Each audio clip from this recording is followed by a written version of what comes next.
Hey, it's Jess, and welcome to Becoming Heartstrong. I'm a social entrepreneur, speaker, mother, and business owner, and I'm here because I believe in you, and I want you to live your full potential.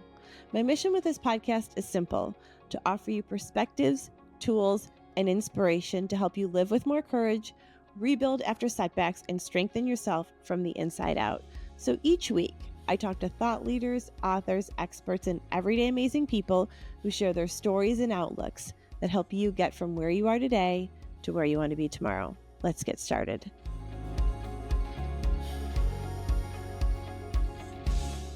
Do you ever feel like you have something great inside of you, but you just aren't sure how to bring it to life? Do you ever need some clarity on how to get from where you are to where you want to be? I'm so excited to share a free guide I created just for you. This tool has helped me in my own times of struggle and doubt. It's called Your Future Self Guide. This mini course includes a future self visualization I recorded, a series of journal questions, and some insights from me about overcoming self-doubt and embracing self-leadership. You can download it for free at jessicalindberg.com/futureself. That's jessicalindberg.com/futureself. Let's get back to the show. Welcome to Becoming Heartstrong. On today's episode, I'm talking with Dr. Tracy Dixon Salazar, who's a neuroscientist, geneticist, and a patient advocate. She has an incredible story. Her desire to get her PhD was inspired by her daughter, Savannah, who developed intractable seizures at the age of 2, which evolved into Lennox-Gastaut syndrome, or LGS, at the age of 5. She did her PhD and postdoc work at UC San Diego, and it was during her research tenure and after 16 years of watching daily unrelenting seizures in her child that she uncovered the driver of her daughter's illness and identified a novel precision therapy that improved Savannah's life. And she serves as the executive director at the LGS Foundation. But before I bring Tracy in, if you're listening today, I want you to think about this conversation, not just in light of, oh, there's another amazing mother who did something for her child, but I want you to think about it through the context of, what do we do when we have a really big challenge? There's no solution. How are we going to go about making a change that changes the lives of countless people? Because that's what Tracy has done through her and Savannah's story. And so I want you to think about applying this story and the conversation that you're going to have, that you're going to listen to, into your own life, into the context of the world around you. So Tracy, welcome to the podcast. Thank you. It's great to be here. Yeah, so I want to get into your story, but first I want to talk about LGS because I want people to understand what it is and why it's so difficult to treat. And, you know, one of the reasons I wanted to have you on here is because I had heard about you before, and I had people on my radar I was interested in talking to, but then my son Bodie was in the hospital and he was diagnosed with LGS just a couple months ago, really. And so I've been learning about this. So those two things together made me really eager to connect with you. And so would you just share with us what LGS is and why it is such a challenge? Yes, LGS is a collection of symptoms. It's a syndrome. That's the very definition of a syndrome, is a collection of symptoms. And you have to have 4 things. You have to have seizure onset before the age of 18 years old. You have to have more than one type of seizure, which is really unusual. You know, it happens a lot in children, but when you're an adult and you develop seizures, you often stick with sort of one type that might spread. But to have many different types of seizures is unusual. So in LGS kids, they often will have tonic seizures and tonic-clonic and myoclonic and atonic and focal. You have to have developmental delay or a subsequent intellectual disability. So developmental delay is the diagnosis till about age 6. And then after that, we start calling it intellectual disability. So it depends on your age. And then finally, you have to have very specific brainwave patterns on your EEG test. And those brainwave patterns are called SSW and GPFA. I'm sure that's cleared that up for everyone who's listening. They now know exactly what those mean. But those two brainwave patterns are unique into LGS. And the interesting thing about LGS is nobody's born with LGS. You are not born with those two brainwave patterns. They evolve over time from uncontrolled early life seizures. So LGS is something that happens while we're watching. And I feel like we as a foundation are working really hard to ask questions like, how do we stop that?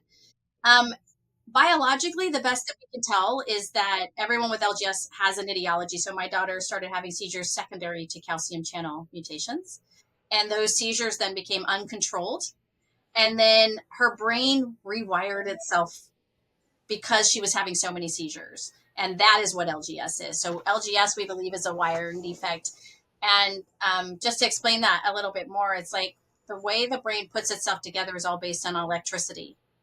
And seizures are abnormal, uncontrolled electricity. And something about the way the developing brain plus seizures leads to this abnormal brain pattern. And so that's what LGS is. You have to have those four things, but it really is what we believe is a wiring defect that happens because the seizures are not controlled and the poor developing brain just can't manage it.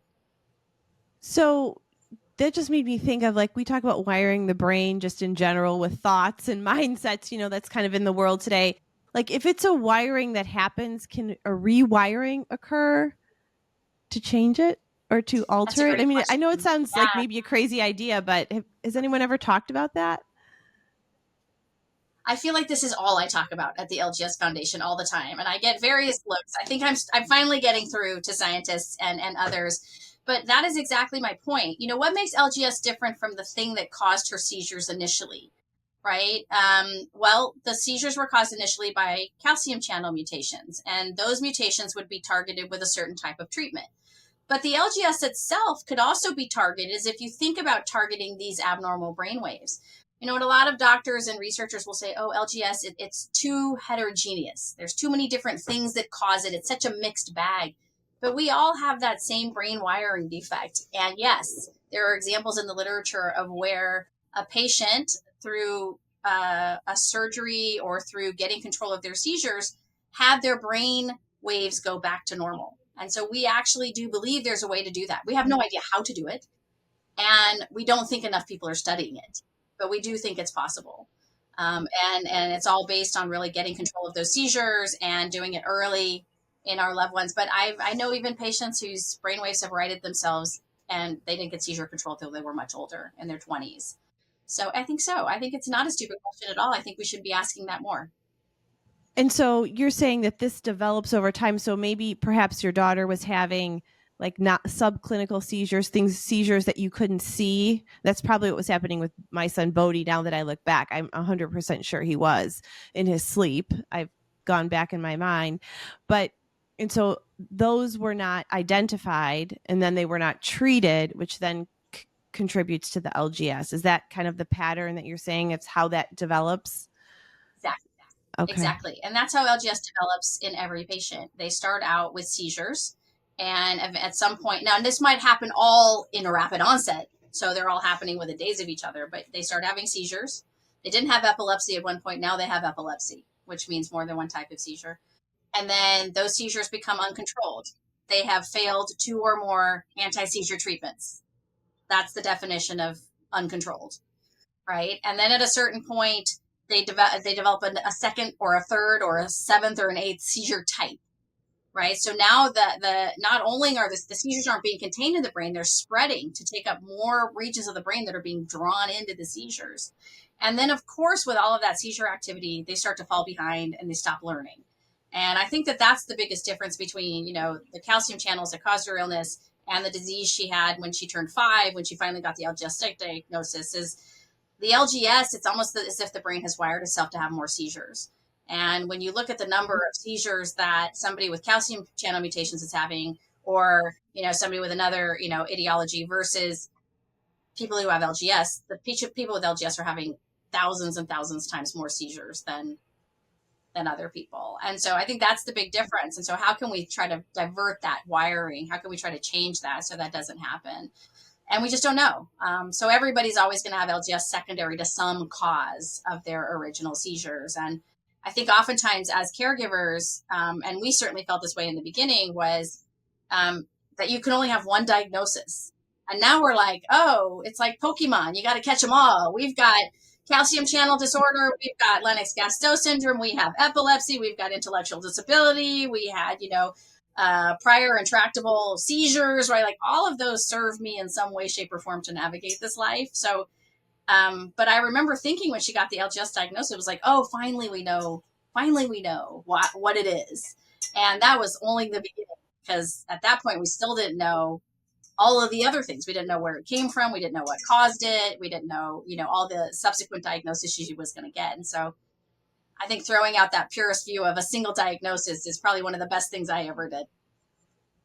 And so how did you get, I want you to share your story because it's really incredible, but like, how did you get from concerned mother to PhD researcher and leader? I mean, it's an amazing story. And I think, it's the power of a mother's love. I mean, frankly, there's nothing greater, in my opinion, than, the leadership of mothers and what's able to be accomplished. But share your and Savannah's story with us, and how you got to where you are today. Yeah, absolutely. I loved your intro, Jessica, because I love the way you prefaced it as, don't just listen to this amazing story of somebody that did something that sounds superhuman, but think about that in the context of what can you do today. And I think that that's absolutely true of our story. On looking from the outside in, I was this young mother in my 20s who had a sick kid who had not gone to college, had not done well in high school, and then went on and got a PhD and found a treatment for her daughter. And you might think, oh, that sounds amazing, but really it was just a choice after a choice after a choice, each and every single day, of choosing to continue to show up, choosing to persist.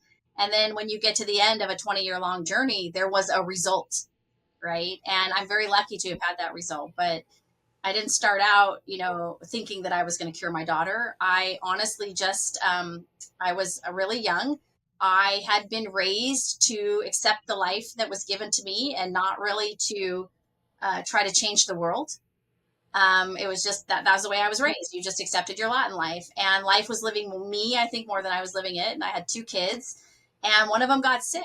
And about a year and a half into her diagnosis, I realized that not only did we not really get any answers, but I don't think anyone was looking for the question. They weren't even looking, right? It's like I would propose, they would say things to us like, well, fortunately, we don't need to know what causes seizures in order to treat them. And then I would go home and she would try and fail medication after medication after medication. And then she would fail diets and surgeries and alternative therapies, right?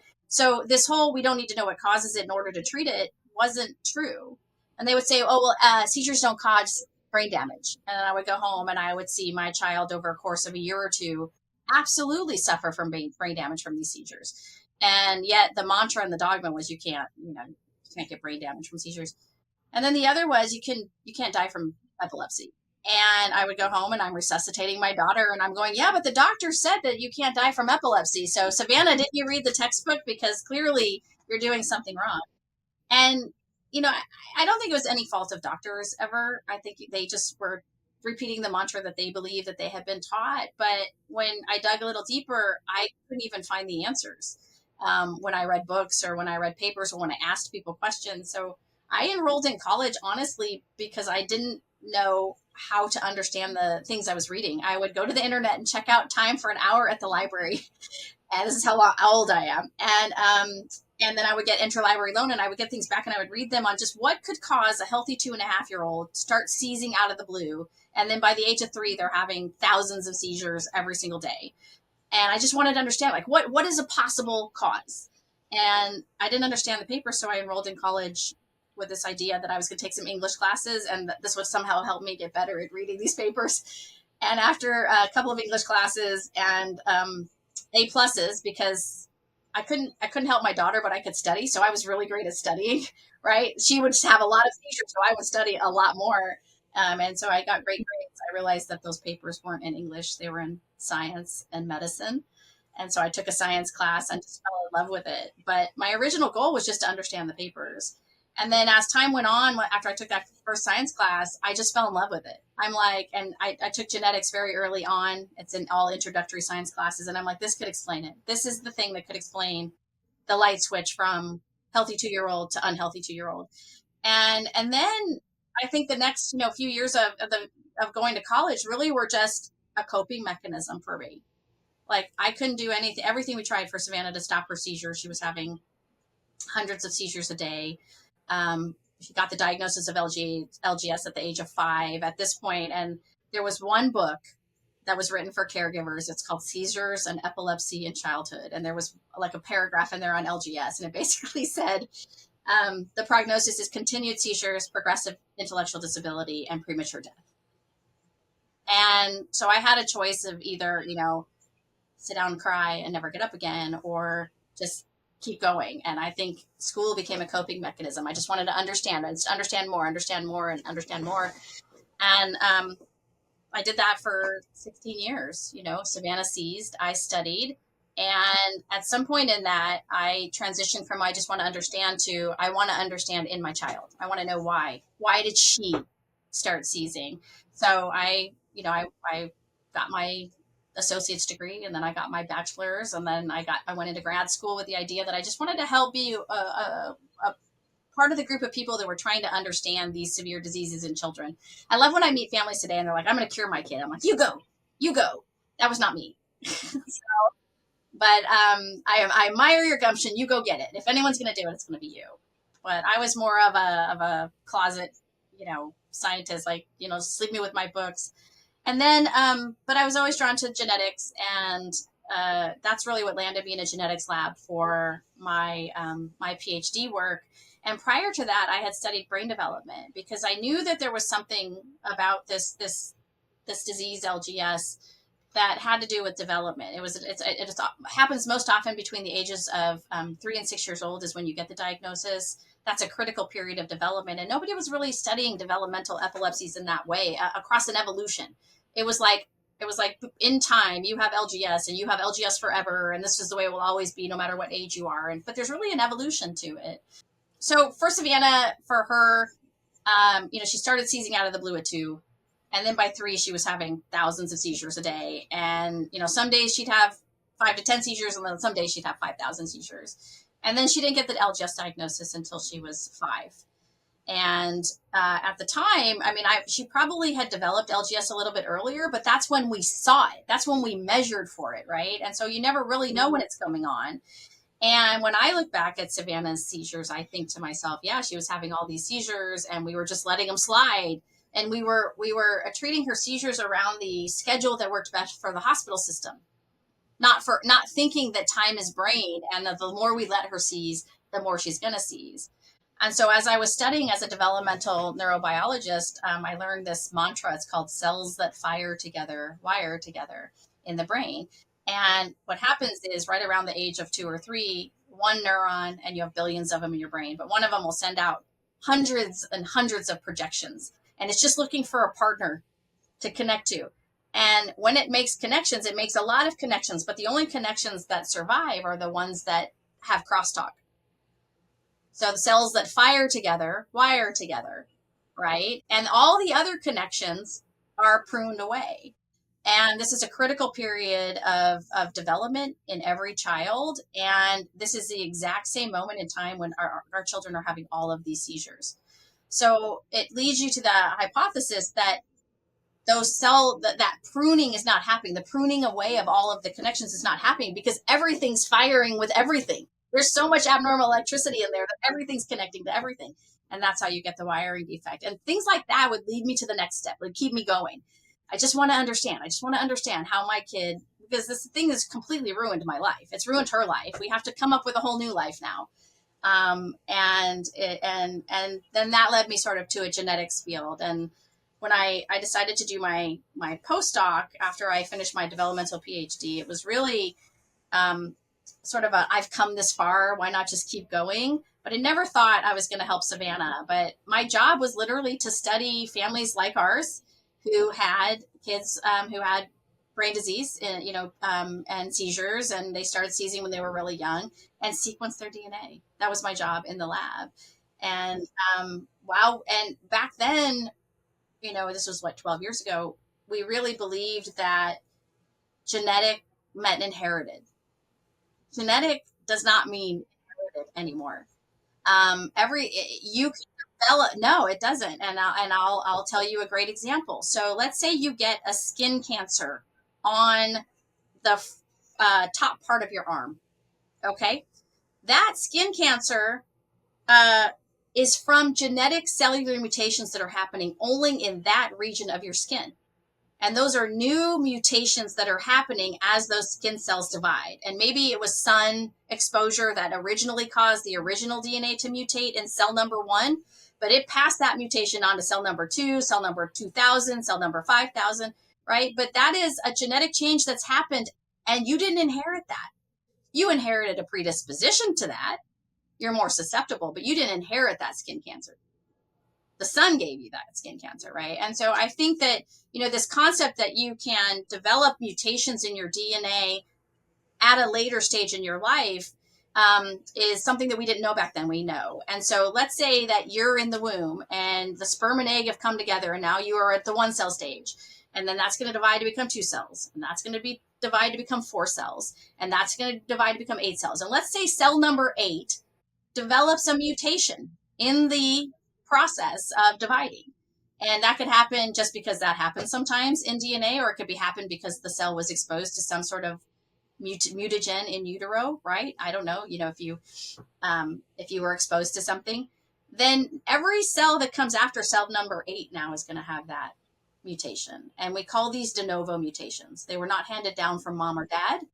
They came and they arose after the sperm and the egg come together. And the large majority of mutations that we see in kids and adults that have these developmental and epileptic encephalopathies like LGS are de novo mutations. They did not get it from mom or dad. They got it after the sperm and the egg came together.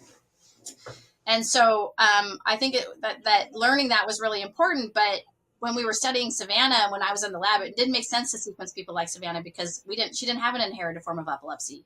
There were no parents, we weren't affected. There's no one in our family that has epilepsy, right? And so it wasn't clear that it was inherited. And so I remember one day I came in and I asked my boss, how he was doing. And he goes, "I'm good. How's your daughter doing?" And I started to cry, which is like the dream of every boss everywhere, is that your employee will start weeping when you ask them a question. But he was very kind and very, very quick. He goes, "We should sequence her DNA and see if we can find anything." And this was really unusual back then because, again, we didn't really believe, at least in the epilepsy space, we really didn't believe that the genetic didn't be inherited. So we did sequence Savannah, and for a year we didn't find anything. We kept analyzing her DNA. We sequenced me and my husband, and we kept going through her DNA looking for mutations, and didn't find anything. She didn't have any of the known genes that caused familial epilepsies. And I just kind of stuck with it. I just showed up every day, and a new tool would come out to reanalyze the data. So I would plug it into that new tool, or a new finding would come out in a publication. So I'd compare it against that finding.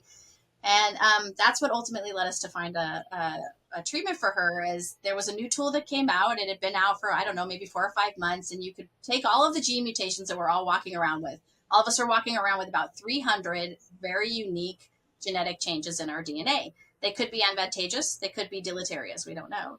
But all of us are walking around with about 300 of them. And they make us very unique and set apart from anybody else on the planet. Like, they're just ours. And so I took Savannah's just hers and I plugged them into this new program that allowed you to separate those out into pathways.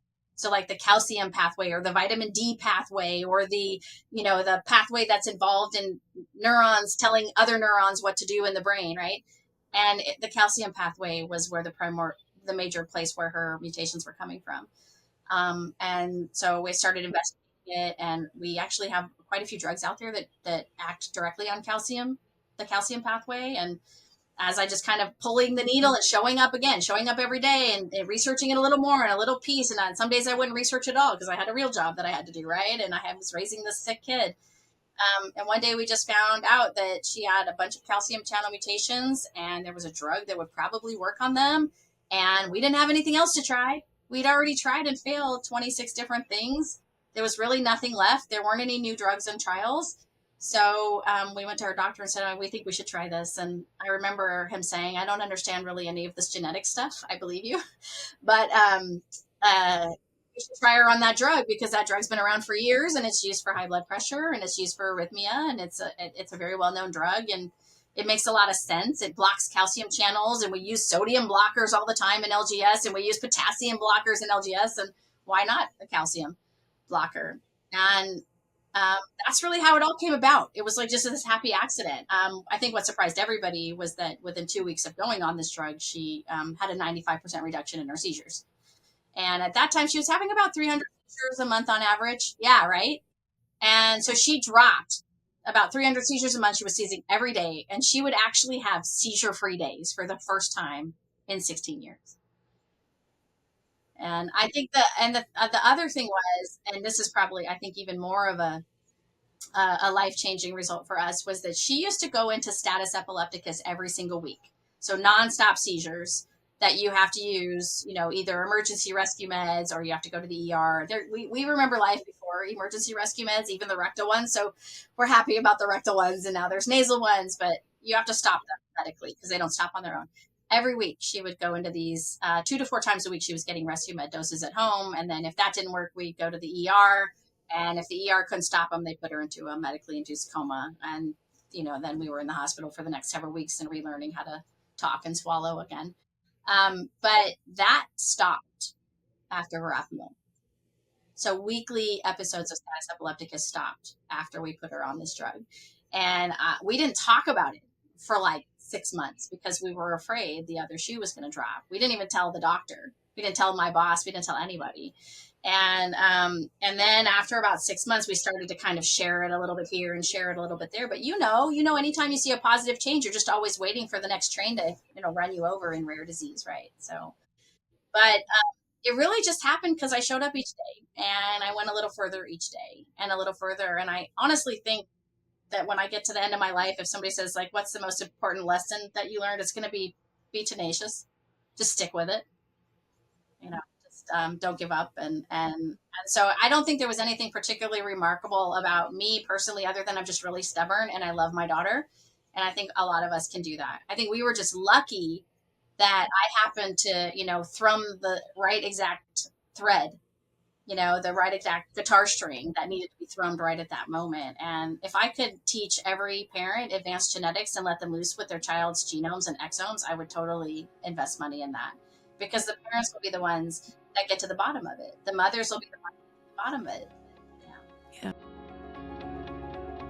Hey there, it's Jess, and we're taking a brief pause to highlight this show's sponsor, the Heartstrong Collective. It's more than just a nonprofit. It's a social movement I founded to inspire people worldwide to embody resilience and grow through challenges. Through the Heartstrong Collective, we're dedicated to empowering caregiving families, investing in the next generation, and leaving the world just a little bit better than we found it. To learn more about our mission and how you can get involved, visit us at theheartstrong.com.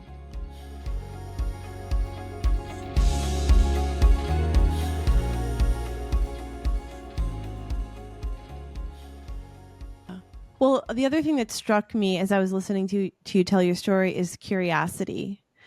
And I think you're obviously a very curious person, coupled with because you just kept saying, well, then what? Well, then what? Well, then what? Like the tenacity and the curiosity together, I think are really powerful, because especially when you're in a situation with a child with a rare disease or a complex illness, sometimes it's like, people just want to tell you what it is because it's all they know. They don't know anything else.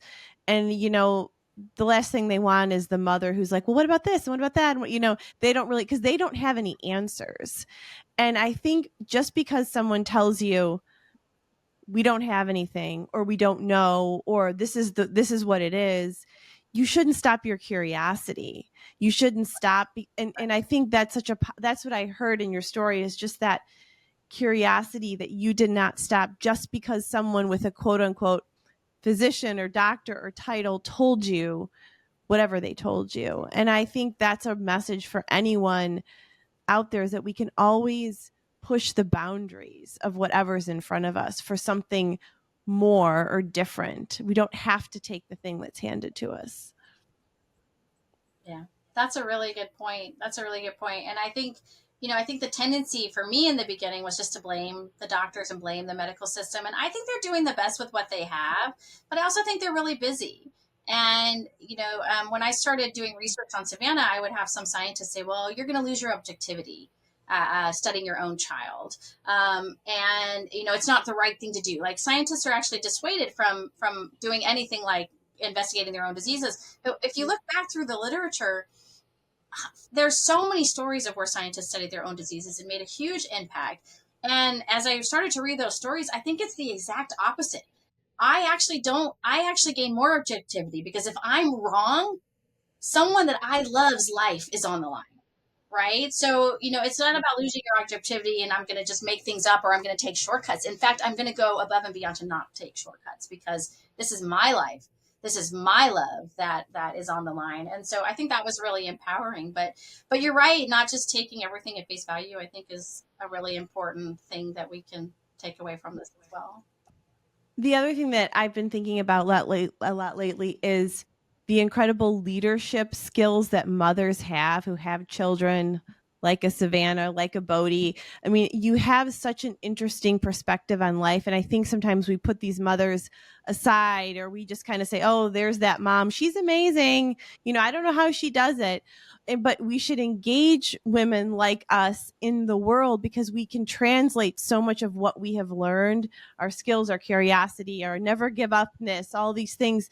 And we have a lot to say, I think, about how the world should work or could work. And when you talked about that objectivity piece, it made me think, my oldest son died of a complex congenital heart disease. And there was a pivotal surgery that he had that in hindsight, he was not a candidate for. And I was determined to figure out why he wasn't a candidate for. And so I went back through all of the literature. I took all of his heart catheterization reports. I put everything in an Excel spreadsheet, and I measured the literature that they had with these markers against his markers. And he only had one thing that made him a candidate for that surgery. One. And I went back to one of his doctors and I handed it to him, and he's like, where did you get this? And I said, I did it. I figured it out. I said, that was not his right surgery. And I said to him, I looked at him, I go, every one of your fellows should have been up all effing night to figure this out, because it's all right there. It's all available. I was just curious enough and pissed off enough and loved enough to do it. And that's why I think half the stuff that's a problem should be handed over to mothers, to figure it out, because we are going to figure it out. To figure it out, right? Yeah. And we're just bobbed away as the crazy binder moms. No, I think you have a really good point. And I think that we're at a nexus of healthcare. And I think in the next day, people are going to realize that if you are not an advocate for your own health or your loved one's health, that no one's going to be it for you. The system's just too taxed. They don't know how to deal with long-term chronic illness. They have too many things. We're all too busy in any given day. And so we've kind of had this philosophy of just give me a pill and send me home, and that stems from actually, take this pill and call me in the morning, right? Like that kind of humor. But that's not the health system that we're moving into anymore. Too many people have these long-term chronic conditions. And if you're not going to advocate for yourself, then you're not going to be getting the best care. You're not going to be knowledgeable. And what's happened, I think, just in my lifetime, just in my generation, is in the beginning, all of the information and all of the knowledge were locked up. And you could only get them if you went to medical school, right? There was no internet back then. I mean, you could check it out for an hour, but even then they hadn't populated. There was no PubMed. None of that had been populated. And so now, fast forward to 2024, I think the information has been let loose. You can get it. There's still stuff behind paywalls, but you can get access to it as a caregiver, as a patient, as a parent, or just as a curious person in society. You could get access to information, but what's lacking is that knowledge. So that stuff the way that I learned to be a geneticist and a developmental neurobiologist for 16 years, like how do we take that knowledge and share it? And I think that comes from taking people who have specialized in that, but can share their knowledge in a broad way, right? Instead of like if I need somebody to do my accounting for me, can I just outsource accounting for 5 hours a month? Do I really have to go get a PhD in accounting in order to do my books? No, I don't. I can just hire an accountant and so maybe it's like fractional scientists out there running around. But I think that's like kind of the way I see the future coming forward, because the information's been released, but the knowledge that comes with getting a medical degree, the knowledge that comes with doing a dissertation on something, like it's hard to gain that. And I go and see physicians now and they're like, well, tell me how you want to treat your daughter. I'm like, I'm not an MD. I'm a PhD and I don't understand that you understand, like medication management and side effects across medications and how they're processed through the liver. Like, and I don't want to get a PhD in those things or an MD. So I need you. So like, how do you build your team around that? You raise a really good point. I think the information is out there, but you're sleuthing it is what was the thing that really made the biggest difference. And right. And I think, and I also think I'm also most of the time. right. I'm curious to know your opinion about this. Wasn't on the list of questions for you, but it came up to me now. Your thought on the word caregiver. I'm wondering what you think about that as a kind of a concept or in our lexicon that we use to talk about. I mean, mothers are mostly caregivers. I mean, statistically, women do more caregiving than men. How does that word sit with you in light of your own personal experience? Yeah, I mean, I know that there's now there's a lot of baggage attached to the word caregiver, and I've seen this over and over in our field. This is the first thing that comes to my mind. But when I first came in, there was a lot of arguments about whether or not it's a disease or a disorder, right? And then there were arguments about whether we call them the patient or the person with disease X, right? And I feel like caregiver is kind of in that place right now. It's like I think it's important to distinguish it. I think we are caregivers. We are providing care, but I try not to get too wrapped up in the politics of the semantics of it, because at the end of the day, if I can be a carer in this situation, a care partner in this situation, in the second situation, a mother in the third situation, and a caregiver in a fourth situation, I'm going to use any of the terms that's going to help me to get my daughter what she needs, because more and more each year she's not given what she needs. So I try not to get too wrapped up in the semantics of stuff like that, having fallen prey to the is it a disease or is it a disorder argument for a decade. I was like, okay, I don't want to have this argument anymore. But I do think that caregivers in this world, however they are labeled, are not at all appreciated. I think mothers have been underappreciated for a long time, but I think, having a caregiver or a care partner, we couldn't make it through life without them. I know people with epilepsy who their spouse is their care partner, and they love the language care partner. But their care partner's not getting any help. Half the times you can't get any sort of compensation. You're still supposed to go out and exist in this world against all of the barriers that exist just being you, and do that in addition to having this disease that impacts every aspect of your lives. And I can remember being, Savannah must have been maybe 7 or 8. So it was pretty early on in our journey, where I was sitting in the toilet paper aisle. And I still get teary a little bit when I think about this, but I was sitting in the toilet paper aisle, and I'm just looking at this, and I'm thinking, I can't even make a decision about toilet paper without bringing LGS into the decision. They have to be flushable and they have to be wipes, because she was learning to wipe her butt, and she would forget that she can't throw wipes, into toilet. So they have to be flushable, right? Because she doesn't distinguish. And it has to be wipes because she can't really use her hands very well to wipe. And here we are in 24, she still really hasn't learned how to wipe. So I don't, maybe it was a moot point, but I remember like sitting down on the aisle floor and just crying, because my decision on toilet paper is one more thing that had been taken away from me because of this disease. And I just don't think that people realize the mental and the emotional burden on that, and I now have a 31-year-old that has lived with me in her entire life, will live with me entire life, but I'm still supposed to work full time. I'm still supposed to get the shopping done. I'm supposed to raise other children.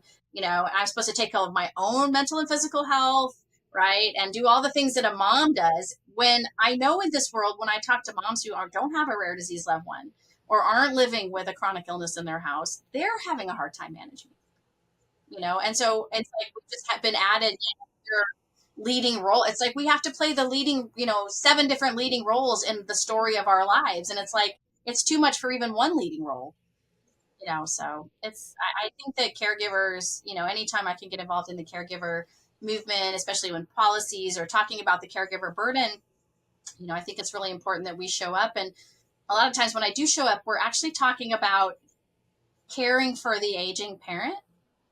And so when you look at like the national platform of what's being talked about in the world, about caregiving, it's because the boomers are aging and they don't know what's going to happen. And boomers vote, so they get a lot of attention, and they donate because they're at the ends of, the latter ends of their life, so they actually have money, unlike, the 20-year-olds. I never had any money at 20, right? And so we talk about the aging parent, and oh gosh, I had to care for my parents, and that was such burden. And oh my gosh, who's going to take care of me? And I think, oh, that's fine. Like, I don't have any problem. I'm not judging the boomers. I would be asking the same question.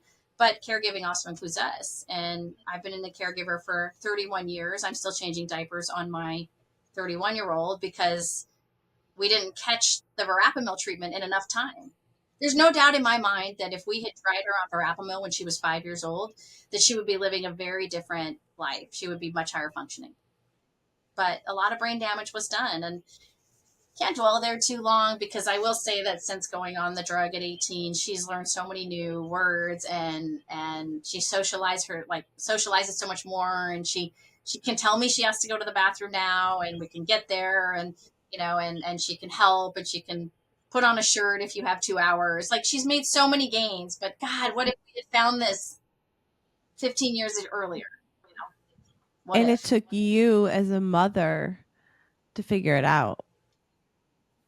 It took it took you all of that work to figure it out. And I think that's what is so powerful about your story, but is so poignant, because it's like, wait a second, how many kids are where they are today because of their mother and because of their tenacity and their curiosity?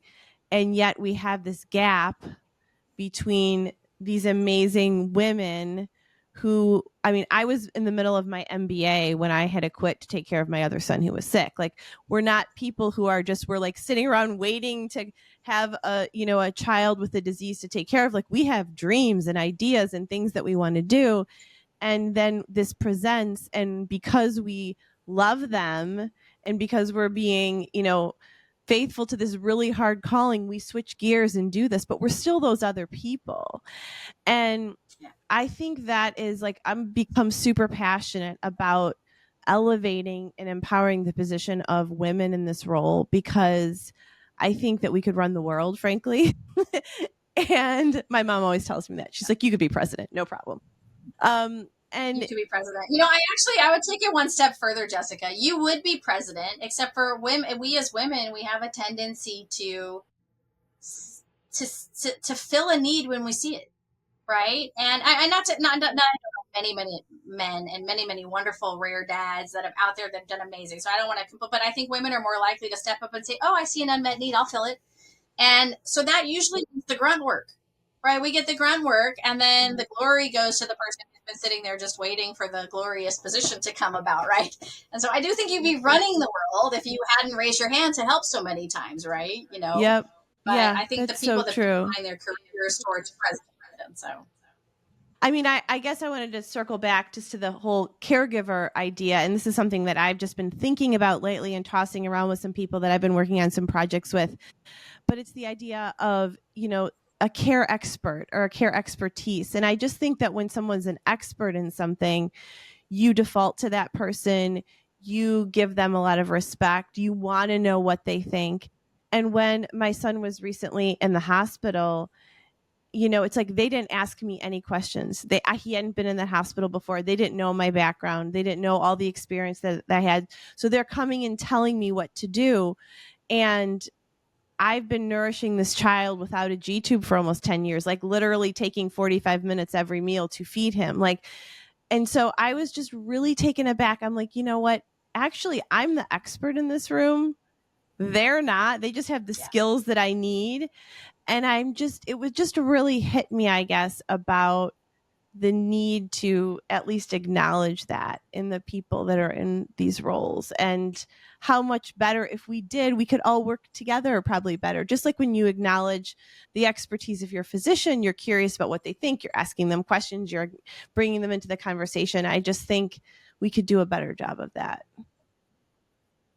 Yeah, no, I agree. We started using, so I just don't think it's permeated. When you're asking Tracy the mom, I don't think I get that kind of respect. And even when I do go in and they find out that I have a PhD, I feel like I get like one of three types of treating physicians. I either get the one that's like, oh, she's the know-it-all, she's going to do what I say or hit the road, right?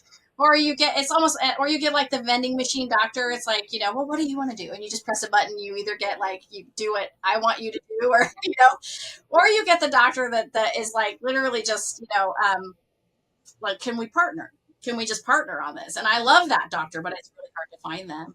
But I know that in the advocacy work that I've been doing, I started calling our caregivers who come and they help to support either drug development, or they testify on the Hill, or they help in some way with the infrastructure, lived experience experts, right? Your lived experience experts. And we used to have our family conference, and the conference, they send this little, you have a name badge, and they have like little ribbons that you can hang under the name badge. And there's one that says expert. And the only person that's allowed to wear the expert ribbon at our conference is someone with LGS, right? Because they're the expert. And I struggle too, because I would so love for my daughter to be able to tell me what she wants, what she needs, how she's feeling, what she's thinking. I realize I'm a proxy. I get that. I don't want to be a proxy, but I am. But if she could speak for herself, I think she would. And like the other day, she's getting a new wheelchair, and they asked, what does she want? And she wanted pink. And I didn't want her to have pink because I have to clean this thing. It's going to be filthy, right? But she's a 31-year-old woman. She wants a pink wheelchair. Like, it's like, at what point do I let her make the decisions she can? But I think we are the experts on living with this disease and navigating. And the more we can have that partnership in the hospital of like co-designers of our loved one's future, you're bringing the expertise of having done this for years and been keeping the kid alive. And you're going to have to go home and implement whatever stuff happens in the office, and then bringing the expertise of that wisdom, about that wisdom of having gone to medical school, that wisdom of having treated hundreds of patients, of knowing how these medications work, knowing how these surgeries work, that kind of thing. I mean, we would get so much more done. You're absolutely right. Mm-hmm. How do you think we bring together, these, I always struggle with this a bit, because we have, on one hand, research is so important, cures are so important, gene therapy, all these things that we want for rare illnesses or whatever the diseases that we're working on. It's like we should focus there. But what I struggle with is that there are people today living with this illness that are never going to be helped by what's over here coming, or they may not be. And I have been that parent who's done focused on the research and done that, and also has not, has done it, but I've watched other people benefit from it. And I just think that there's, especially in the advocacy world, I struggle a lot with, two things. That's one of them, is that we have to find this balance between, it's like sexy to support research and to say you're involved in research and to do all that. And it's exciting and it's interesting. And I love nothing more than to be in a room of smart people figuring out how the hell we're going to solve a problem. But I also think we have to temper that with the actuality of the people in the trenches every day doing this thing. And I wish more organizations would find a way to do those two things. The balance that. And I'm just wondering what you think about that. Yeah, I mean, I think for us at the LGS Foundation, we do a 50-50 split, because, so let's just think about the research aspect of it for a second.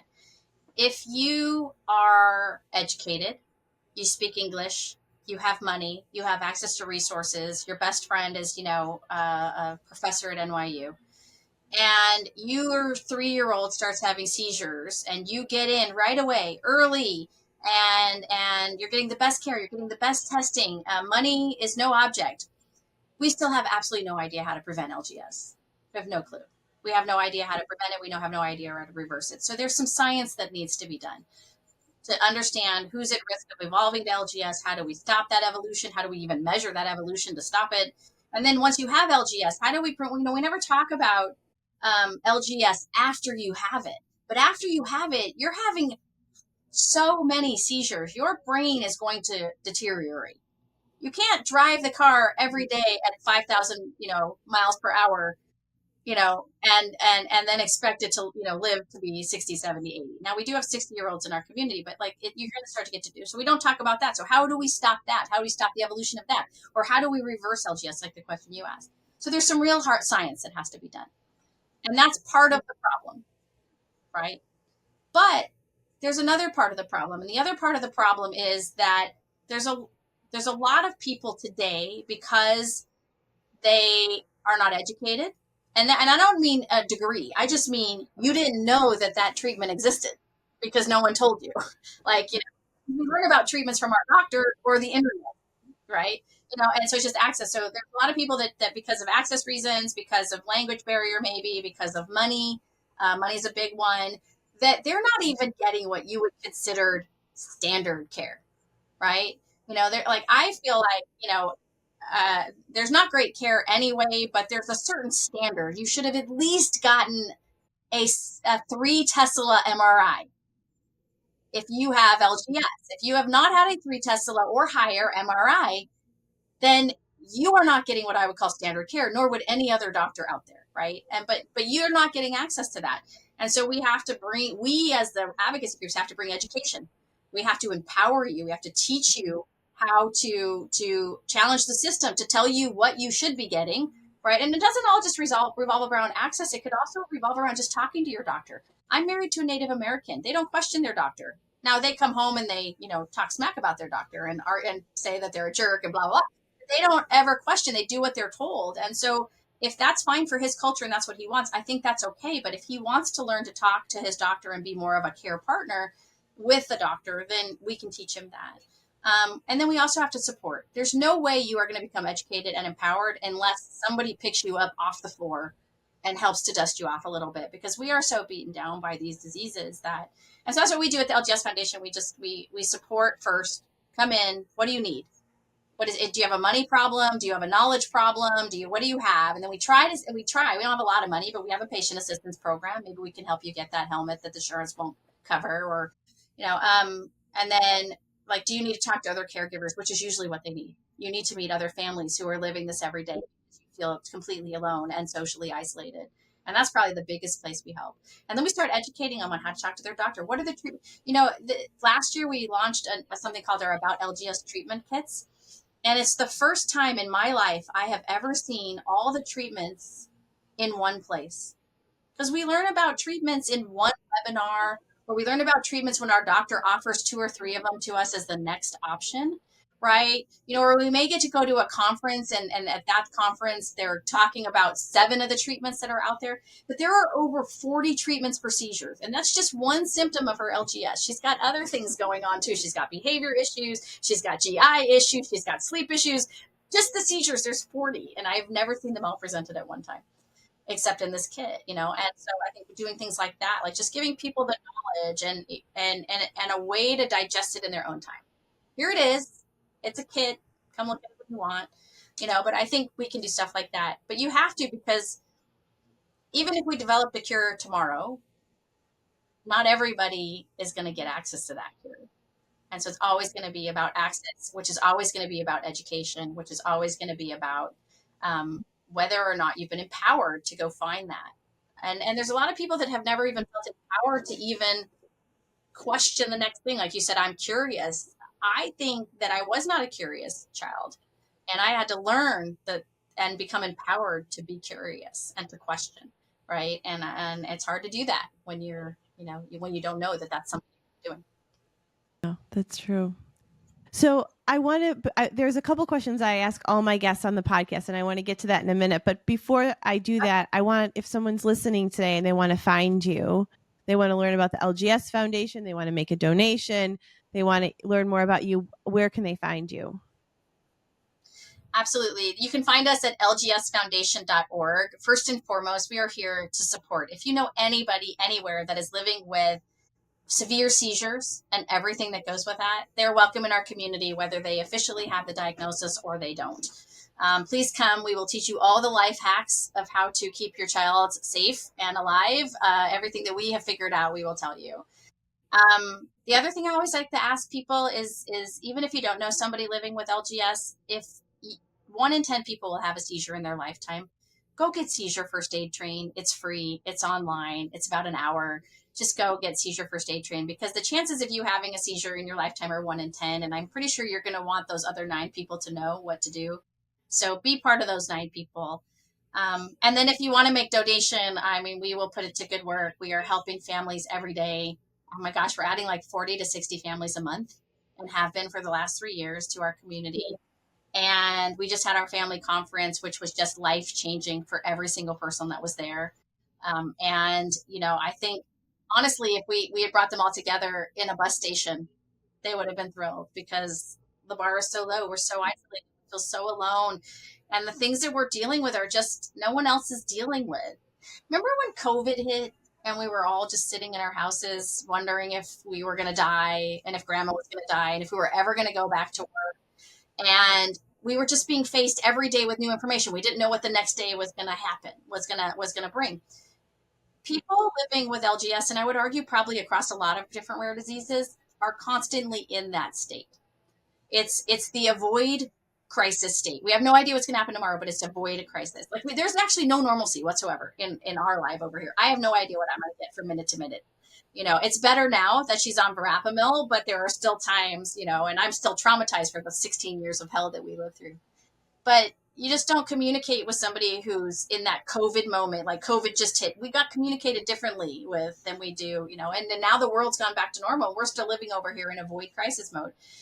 And we're not doing it unnecessarily because our kids go into crisis, right? It's not like we're sitting here in avoid crisis mode pathologically because, most LGS kids are going into crisis every day with their seizures, right? Or they're in the hospital or they're not eating or they didn't get any sleep, So, and we're just talking like eating, sleeping, drinking, pooping, peeing, and taking your medication. And so every single day I have to try to get Savannah to take her medication 3 times a day. And if she doesn't take them, there's going to be a crisis. Right. And so, and then it's like, you ask me, well, does she do any of this crisis avoidance independently? And I'm like, no, it's all me. It's all the caregiver. And so when you start talking about like, oh, let's go on vacation. Hey, can we go to the movies? Have a girls' night out? What about self-care? I don't know what you're talking about. And so I think it's really important to just get people together and families together. But we do that every day. I see it every day and I love my job for it, even if it's hard. That's amazing. Well, that sounds like an amazing community. So definitely I'll put that in the show notes so people can find you. Thank you for all that you're doing. I know it comes at a cost, and the reason that you're able to do it is because of your experience and because of the life that you have and that you've embraced, even though it's one that you would not, wish on your daughter or yourself or anybody, but you've embraced it and you're doing something beautiful with it. And I think that's just, again, I'm going to go back to what I said at the top of the show. It's an example of what to do when something happens that's really hard, that we can embrace it and get curious about it and try to find some way through it. And it's not easy, and there isn't an end game. There isn't an end point. It's the continuing that it's hard. It is. And you're serving a lot of people in that. Yeah. Yeah. Right back at you, Jessica. I think there was this one analogy that I don't remember if I heard it or if I dreamt it or what, but it's this idea that like in the beginning, when I first started as an advocate, I felt like I was this one tiny pebble throwing myself up against a wall.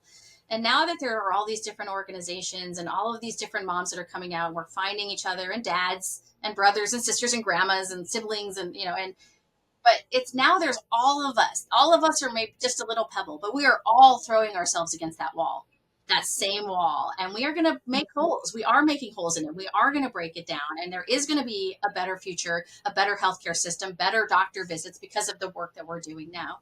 And the people that are going to come after us are going to stand on our shoulders the same way that we stood on the shoulders of the people that came before us in AIDS and in the March of Dimes people and all of that. So it's going to get better. It's brutal. It feels like you're not making a difference alone, but together we are really making a difference. So I agree. Keep it up, girl. I agree.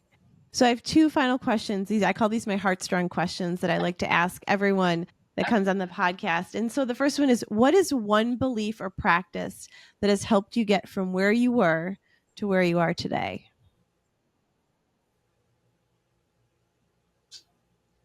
I would have to say my one belief or practice that's gotten me here is really just being very tenacious. I think I was that little kid that would always go, why, mom? Why? Why? But why? But why? right, when I was a kid. And so I think having that tenacity to show up and not looking at tenacity as a negative, right? When I was a kid, they would always be like, you're so, stubborn, and I think it's okay to be a little stubborn when your child's life is on the line. Mm-hmm. I love that. And the final question is, what is one thing that you love about yourself? Something that you love about Tracy because it's been built through adversity? I love that Savannah has taught me the most important thing in the world is love and family. And I love that about myself because I didn't really grow up believing that, right? If you grow up I didn't have a horrible childhood. Like I wasn't, in foster care and abuse. Many people had much worse, but I didn't grow up believing in family. And I always grew up believing that happiness was elsewhere. But Savannah has taught me that happiness is right here. And that's what I love. I love that she taught me that. I love that I learned it from her. And I love that I get to sort of exercise on that. It's like my happiness is right here. And it's her, it's my husband, it's my son, it's my family, it's my friends. And I could lose my job tomorrow. We could go into another pandemic. And at the end of the day, we're still here and together. And we get a few more moments of life together. That's beautiful. Well, thank you, Tracy, for sharing your time with me. Thank you for your tireless work. I'm cheering you on, and I'm thankful for all that you're doing. Thank you, Jessica. Right back at you. Keep it up. Thank you for listening to Becoming Heartstrong. I hope you found today's episode inspiring and applicable to your life. If you enjoyed the conversation, please subscribe to the podcast, leave a review, and share it with a friend. Before I go, this is just a quick reminder that I believe in you, and I believe that you too have the ability to become heartstrong. I'll chat with you soon.